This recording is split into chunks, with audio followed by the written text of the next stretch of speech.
Hello crashers, welcome to crash up. आज हम start करेंगे एरर्स एंड मेजरमेंट। वैसे एरर्स के बारे में हम बहुत सारा डिटेल में ऑलरेडी पढ़ चुके हैं। अब एडवांस लेवल पे हमें जो चीज़ें देखनी है वो हैं इंस्ट्रूमेंट बेस्ड क्वेश्चंस किस तरीके से पूछे जा सकते हैं, पॉजिटिव एरर नेगेटिव एरर क्या होता है, और उसके बहुत सारे एग्जांपल्स आज हम करने वाले हैं। उनमें जो सबसे अच्छे अच्छे सवाल जो बनते हैं वो बनते हैं वर्नियर कैलिपर में। तो जैसे स्टार्ट करते हैं, वर्नियर कैलिपर के बहुत सारे एग्जांपल्स आज हम देखने वाले हैं। First example is the main scale of a vernier caliper reads in millimeters and its vernier is divided into 10 divisions which coincide with 9 divisions on the main scale। तो हमारे पास बेसिकली इस तरीके से वर्नियर कैलिपर होता है, इसको भी हम देख चुके हैं।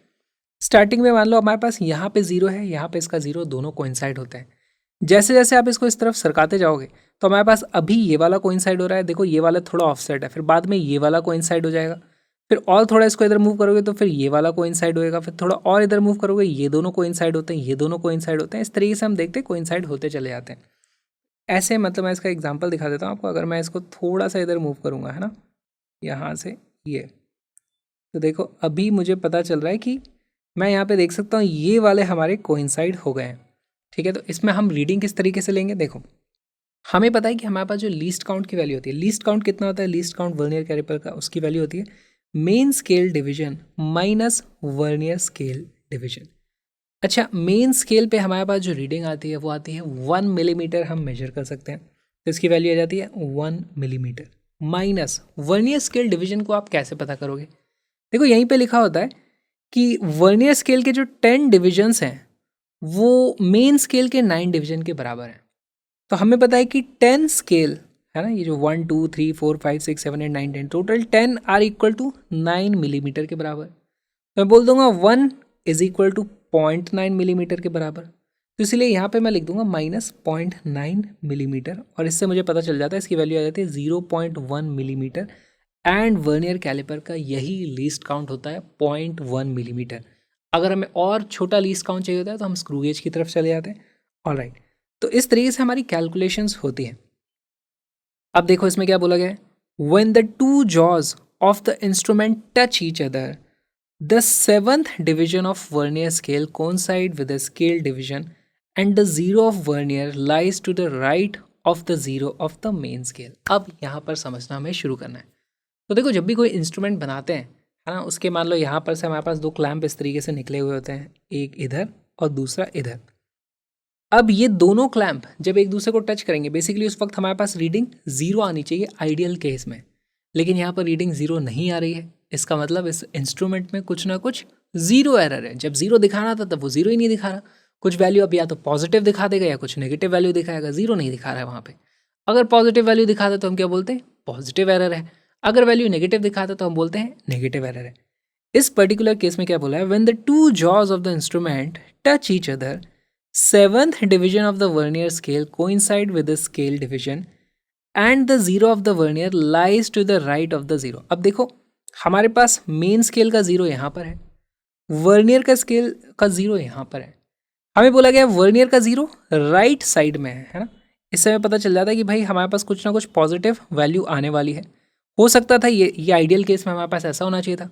अगर वो लेफ्ट साइड में होता तो कहीं इधर कहीं होता, है ना। अभी भी हमारे पास कोई ना कोई यहाँ पर कोइंसाइड करता हुआ नजर आता है, जैसे ये वाला कोइंसाइड करता हुआ नजर आ रहा है, लेकिन केस ऐसा नहीं है। अभी हमारे पास केस कुछ ऐसा है, हमें बोला गया है 0 1 2 3, अच्छा इसका 7 देख रहे हैं ना, ये 0 था, 1 2 3 4 5 6 7, सेवन्थ वाला कोइंसाइड कर रहा है, हमें इस तरीके की बात बोली गई है।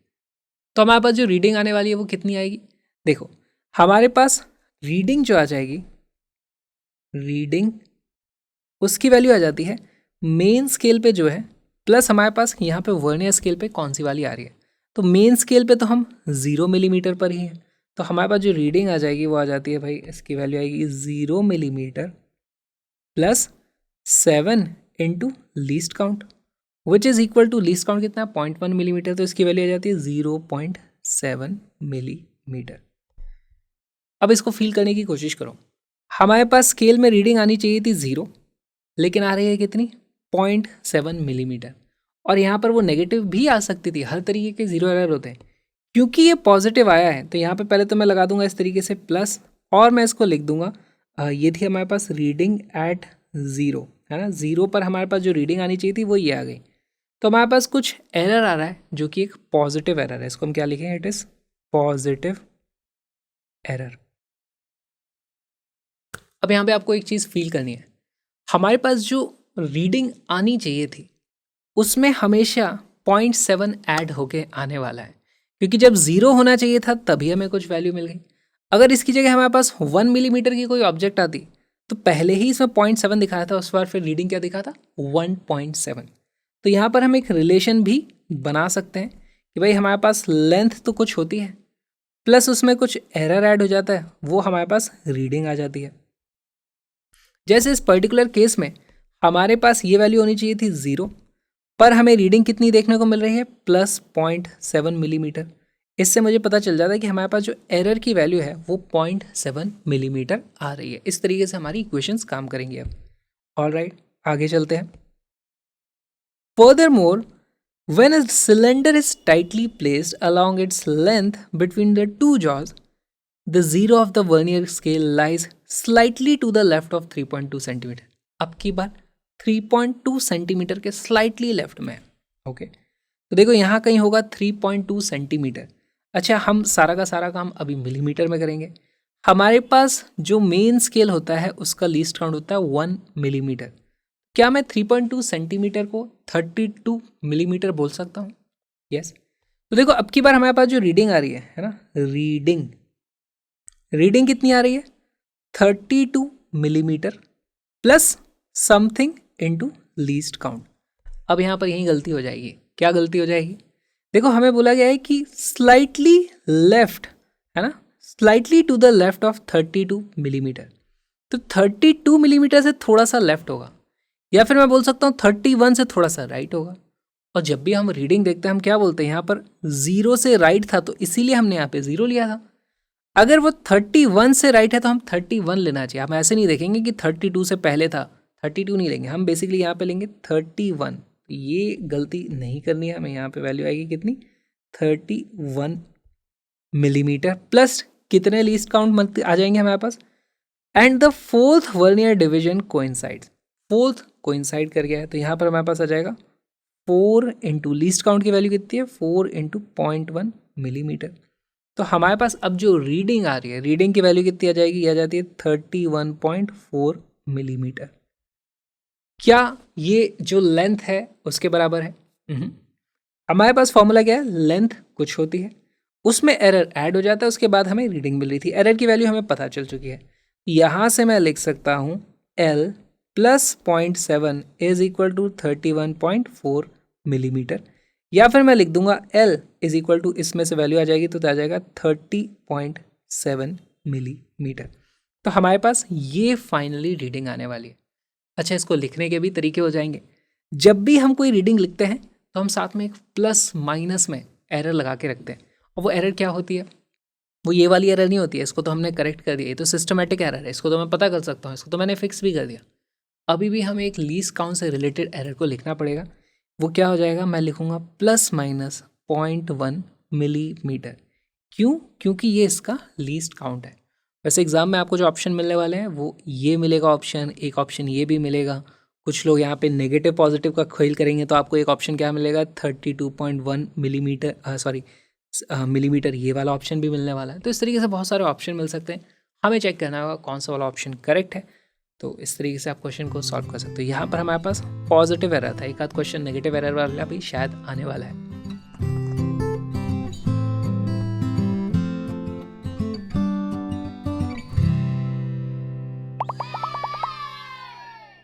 The vernier caliper shown in the diagram has zero error in it as you can see। तो पहले तो देख लेते हैं कैसे है जीरो एरर।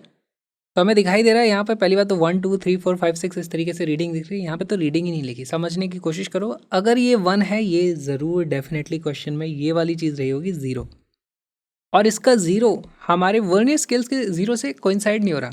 वर्नियर स्केल पे तो नंबर्स ही नहीं लिखे हुए। तो अगर यहाँ स्टार्टिंग से 0 होता है तो इसकी भी एज से जो है हमारे पास इस तरीके से होगा। ये होगा हमारे पास 0, ये होगा 1 2 3 4 5 6 7 8 9 10 10 ही होता है हमारे पास यहाँ पर वर्नियर स्केल पे। ठीक है, अब ये ज़ीरो एरर आ कैसे रहा है ना, आपको मन करेगा इसको उठा करके मैं थोड़ा सा इधर सरका दूँ ताकि ज़ीरो से ज़ीरो मैच कर जाए, लेकिन ऐसे रीडिंग नहीं ली जाती है। रीडिंग कैसे ली जाती है, वर्नियर कैलिपर्स में हमारे पास इस तरीके से कुछ जॉज होते हैं, एक यहाँ होता है, दूसरा यहाँ होता है। अब जिस वक्त ये दोनों मैच कर रहे हैं उस वक्त हमारे पास रीडिंग ज़ीरो आनी चाहिए, क्योंकि इन दोनों के बीच में कोई भी गैप नहीं है। लेकिन इंस्ट्रूमेंट ख़राब है, उन दोनों की लेंथ बराबर नहीं है, इसलिए हमारे पास यहाँ पे थोड़ा सा ऑफसेट देखने को मिल रहा है। कुछ ना कुछ एरर यहाँ पे ज़रूर है, जिसको हम क्या बोलेंगे, वो है ज़ीरो एरर। जिस वक्त ज़ीरो होना चाहिए था उस वक्त ज़ीरो दिखाई नहीं दे रहा है। Okay, what is the magnitude of the zero error? यहाँ पे हमें दिया हुआ है कि it is given that 9 main scale division is equal to 10 vernier scale division. तो ये हमारा स्टैंडर्ड एक वर्नियर कैलिपर हो गया है। तो सबसे पहले तो वर्नियर कैलिपर का लीस्ट काउंट पता करते हैं। देखो, हमारे पास 1 main scale division is equal to 1 millimetre है। हमारे पास वर्नियर कैलिपर का जो लीस्ट काउंट होता है ना, उसकी वैल्यू क्या हो जाएगी, LC इज इक्वल टू वो होता है हमारे पास main scale division minus vernier scale division. Main scale division की वैल्यू है 1 मिलीमीटर और हमें यहाँ पे दिया हुआ है कि 9 main scale division is equal to 10 VSD। यहाँ से हम क्या चीज़ पता कर सकते हैं, हमारे पास 10 VSD is equal to 9 mm है, यानी कि VSD की वैल्यू कितनी होगी, ज़रूर 0.9 mm रहेगी। तो यहाँ माइनस 0.9 mm आपको करना होगा, इससे हमारे पास वैल्यू जाती है 0.1 मिलीमीटर। अगेन 0.1 मिलीमीटर हमारे पास स्टैंडर्ड लीस्ट काउंट होता है किसी भी स्टैंडर्ड वर्नियर कैलिपर का। ठीक, अब हमसे पूछा गया है कि इसका ज़ीरो एरर का मैग्नीट्यूड बताओ। सबसे पहले तो एक चीज़ बताओ, हमारे पास इस वक्त रीडिंग क्या आ रही है। हमें बोला गया है कि यहाँ पर as you can see it is given, कुछ तो यहाँ पर मैच कर गया है। एक बात बताओ, कौन सा वाला डिवीजन मैच हो रहा है वर्नियर स्केल का? देखो, क्लियरली डायग्राम ऐसे बनाया गया है, यहाँ पे दिखाई दे रहा है कि भाई ये वाला हमारा मैच कर रहा है। अब देखो, मेन स्केल पे रीडिंग 2 है, लेकिन मेन स्केल का कोई लेना देना हमें नहीं होता है। जब हम वर्नियर स्केल पे देखते हैं तो हमें पता चल रहा है 1 2 3 थर्ड वर्नियर स्केल मैच हो रहा है। तो सबसे पहले तो ये गलती नहीं होनी चाहिए, सेकंड नहीं है, वर्नियर स्केल पे हमारा थर्ड मैच हो रहा है। ठीक है, तो हमारा third vernier division is matching. Alright, अब यहाँ पर इसकी वैल्यू किस तरीके से आप सेट कर सकते हो? तो देखो, जब भी हम वर्नियर स्केल से मेजरमेंट लेते हैं तो हम किस तरीके से मेजरमेंट लेते हैं, हमें जो मेजरमेंट लेनी होती है वो हम करते हैं कि भाई यहाँ से कितना आप आगे हो, उसके बाद हम देखते हैं कि इनमें से कौन सा वाला मैच कर रहा है। अब इससे आगे होता है या 1 मिलीमीटर से आगे होता है, 2 मिलीमीटर से आगे होता है, 3 मिलीमीटर से आगे होता है, इस तरीके से हमें कुछ वैल्यूज़ मिलती है। 3 मिलीमीटर से आगे होगा तो 3 मिलीमीटर प्लस, अगर हमारे पास 6 वाला मैच कर दिया तो 6 इंटू 0.1, इसकी वैल्यू आ जाती है 3.6 मिलीमीटर। इस तरीके से हम काम करते हैं। तो यहाँ पर जो वैल्यू होती है, लेट्स से 1 है तो 1 से वो आगे होना चाहिए, 0 है तो 0 से वो आगे होना चाहिए, लेकिन यहाँ पर 0 से पीछे है। तो इसको आप किस तरीके से अप्रोच करोगे? इसको अप्रोच करने के 2 तरीके होते हैं, दोनों तरीके देख लेते हैं। पहला तरीका, मेथड 1, M1। इसमें आप अज्यूम करो कि भाई ये 0 1 2 3 4 5 6 7 8 9 10 इस तरीके से जा रही है, नंबर लाइन है हमारे पास। 0 के आगे यहाँ पे कहीं पे रहा होगा -1, आप इस तरीके से इसे अज्यूम कर सकते हो। फिर इसके आगे क्या रहा होगा, -2। तो ये 0 एरर तो लंबा चौड़ा हो सकता है, -3 तक भी जा सकता है, हमें क्या पता। ठीक है, अभी इस पर्टिकुलर केस में हमें वो वैल्यू देखने को मिलती है, वो -1 आ रही है, उससे ज़्यादा नहीं है। अगर कुछ होता इन्फॉर्मेशन यहाँ पे बहुत ज़्यादा दे दी जाती कि अच्छा वो -1 से भी इधर है, ऐसा कुछ बता दिया गया होता, लेकिन ऐसा नहीं है। तो हम ऐसा मानेंगे कि 0 और -1 के बीच में कहीं है। तो अभी हमारे पास जो रीडिंग आएगी है ना, रीडिंग की वैल्यू कितनी आ जाती है, मेन स्केल पे कितना है हमारे पास, -1 प्लस लीस्ट काउंट कितना है हमारे पास, लीस्ट काउंट की वैल्यू होती है 0.1 मिलीमीटर मल्टीप्लाइड बाय कितने डिवीजन हो गए हैं, 1 2 3, थर्ड वाला मैच कर रहा है तो इंटू 3 कर देंगे। इसकी वैल्यू आती है -1 plus 0.3 which is equal to minus का 0.7 मिलीमीटर। यहाँ पर हमारे पास वैल्यू नेगेटिव आ रही है। जिस वक्त 0 आना चाहिए था उस वक्त हमारे पास वैल्यू क्या आ रही है, नेगेटिव का -0.7 मिलीमीटर। तो इसमें हम बोलेंगे कि हमारे पास जो एरर है, जो 0 एरर है, it's actually a negative 0 error.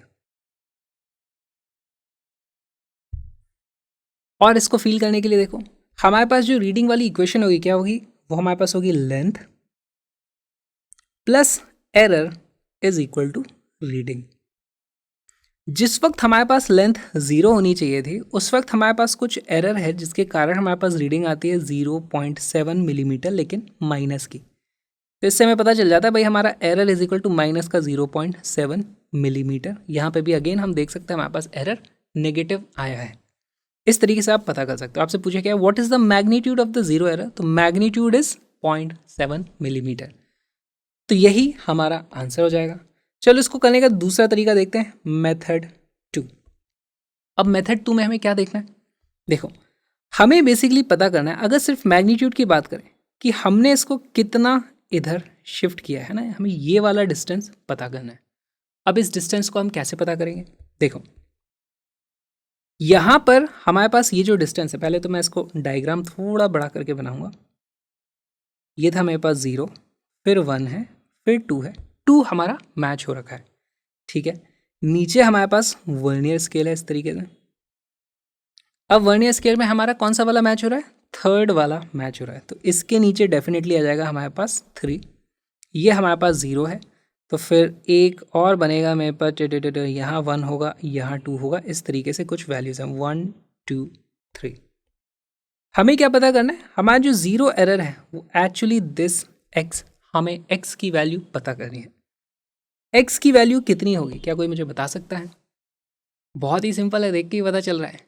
x की जो वैल्यू है वो आ जाएगी हमारे पास 3 vernier scale division minus 2 main scale division, है ना। तो इसको मैं लिख दूंगा 3 vernier scale division minus 2 main scale division.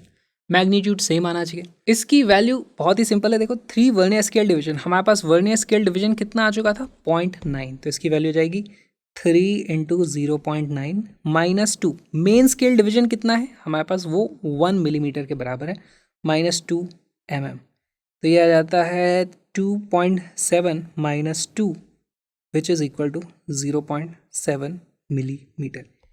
यहाँ पर ज़रूर हमें डायरेक्शन का पता नहीं चलता, यहाँ पे हमें मैन्युअली डायरेक्शन को ऐड करना पड़ेगा। जैसे हमें दिख रहा है कि यहाँ पर 0 से पहले ही इस तरफ आ रहा है, तो यानी कि वैल्यू नेगेटिव में रहेगी, हमारे पास एक्चुअली आ जाएगा यहाँ पे माइनस, हमें मैन्युअली ऐड करना पड़ेगा। तो आप लिख सकते हो x is equal to minus 0.7 millimetre. अब दोनों ही तरीक़ों का इस्तेमाल कर सकते हो, जो भी आपको सही लगे। मैं पर्सनली इसको प्रेफर करूँगा क्योंकि ये मेरे लिए सेम कैलकुलेशन करनी होती है। यहाँ पे ये सब दिमाग ज़्यादा एक्स्ट्रा लगाने नहीं पड़ता, यहाँ पे गलतियाँ होने के स्कोप होता है। यहाँ पे मुझे पता है अगर 0 के इधर नहीं है वैल्यू तो वो -1 के इधर है, तो यहाँ पर मैं लिख देता हूँ -1। कहाँ लिखा मैंने, -1। फिर उसके बाद थर्ड वाला मैच हो रहा था, तो वही हमारा जो फॉर्मूला है 0.1 इंटू 3 कर देंगे, उससे हमारे पास सीधे सीधे आंसर रहता है। इसमें साइन की वैल्यू भी हमें मिल जाती है। तो ये बहुत ही अच्छा सवाल था। सेम चीज़ आपसे स्क्रू गेज में भी पूछी जा सकती है, कुछ नहीं करना है, वहाँ पर भी एग्जैक्ट सेम आप दोनों मेथड का इस्तेमाल कर सकते हो। बहुत ही आसान वो भी रहने वाला है, लेकिन अपने कॉन्सेप्ट्स को क्लियर रखना है आपको। 0 से इस तरफ है तो उसको ऐसे मत लेना, आप उसको ऐसे समझना, -1 के वो राइट साइड में। इस तरीके से करोगे तो आपका आंसर सही आ जाएगा। ये वीडियो जो अभी आपने देखा एक छोटा सा पार्ट है एक बहुत ही प्यारे से, सुंदर से, कलरफुल से क्रैश कोर्स का। हमारे 2 क्रैश कोर्स हैं, जेईई मंथ और नीट मंथ, जिसमें 11th और 12th दोनों के फिजिक्स के सारे concepts, important but necessary conceptual questions और बहुत सारे अच्छे प्रीवियस ईयर्स क्वेश्चंस, उन सभी को मिला दो तो जो बनता है वो है JEE month and NEET month. JEE month में जेईई मेन और जेईई एडवांस दोनों की तैयारी होती है। नीट मंथ में नीट स्पेसिफिक वीडियोस हैं, लेकिन as a bonus JEE main के वीडियोस भी मिलते हैं, तो आप उनसे भी तैयारी कर सकते हो। ये दोनों ही क्रैश कोर्स पूरी दुनिया के इकलौते कलरफुल क्रैश कोर्स हैं, जहां पर हर एक कॉन्सेप्ट को समझाने के लिए मैंने कस्टम मेड ग्राफिक्स को हाथ से बनाया है। उनका फायदा क्या होता है, आपको कॉन्सेप्ट एक बार में समझ में आ जाता है और ये चीजें याद रहती हैं। हर एक ग्राफिक को आप फ्री में डाउनलोड कर सकते हो, link is in the description. सारी PDF अभी के अभी डाउनलोड करा के आप प्रिंट करा सकते हो, या फिर आप चाहो तो इन सभी को मिला करके एक मैंने बहुत ही अच्छी हैंडबुक बना दी है, उसका प्रिंट आउट भी खरीद सकते हो, ताकि आप किसी भी बुक का या किसी भी और टेस्ट सीरीज के क्वेश्चंस की प्रैक्टिस कर रहे हो तो एक हाथ में आपके पास हैंडबुक रहेगी, तो आप जल्दी फॉर्मूले रिवाइज कर पाओगे, इंपॉर्टेंट कॉन्सेप्ट्स को रिवाइज कर पाओगे और अपनी तैयारी स्पीड अप कर पाओगे। कलरफुल नोट्स की प्रिंटेड हैंडबुक का लिंक भी डिस्क्रिप्शन में है। साथ में है मेरे ऑल इंडिया रोड ट्रिप के व्लॉगिंग सीरीज का लिस्ट, तो उसको भी आप देख सकते हो। बाय द वे सारे के सारे ग्राफिक्स आपका वेट करें, जल्दी से आ जाओ, कलरफुल तरीके से फिजिक्स पढ़ेंगे, सारे कॉन्सेप्ट्स को अच्छे से विजुअलाइज करके समझेंगे। Link is in the description. हम मिलेंगे अगले वीडियो में।